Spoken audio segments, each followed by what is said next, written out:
The New South Wales Premier has guaranteed it will still be safe to open the state to vaccinated people at a 70% double dose rate.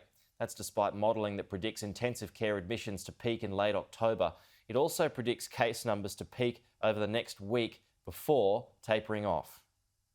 For our already exhausted frontline healthcare workers across Sydney's hospital network, the worst is still to come.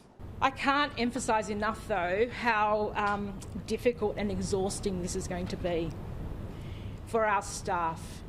So, with an eye on providing best patient care, we're also looking out for each other. The New South Wales Government releasing the modelling it's using to predict case numbers and hospitalisation for the remainder of the year. It says daily case numbers will peak in the next week between 1,100 and 2,000 cases per day. Then we'll see a reverse in trend later this month. The peak in hospitalisations is not expected until late October or early November. But also, please know that the figures we've provided have a lot of variables. It depends on all of us doing the right thing. It depends on not having super spreading events. Any super spreading event can skew the figures. At the start of week 11 of the Greater Sydney lockdown, 1,071 patients are in hospital with COVID-19. The modelling predicts a peak of 560 COVID patients requiring intensive care wards and staff. The peak of the amount of people needing hospitalisations in total is just under 3,500.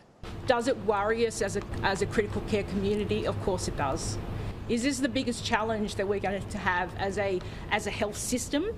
And will we be in crisis? I'm really confident that we have plans in place.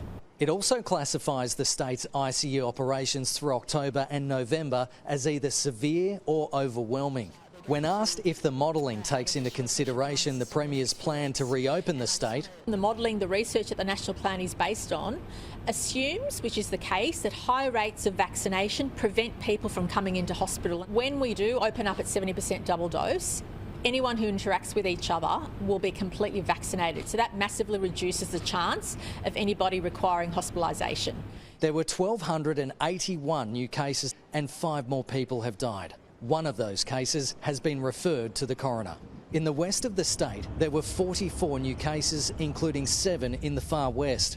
The latest surveillance report from New South Wales Health shows 220 Aboriginal people were infected with COVID in 1 week up to the 21st of August. Only 1 was fully vaccinated. There were also new cases for the first time in Batemans Bay and Cooma.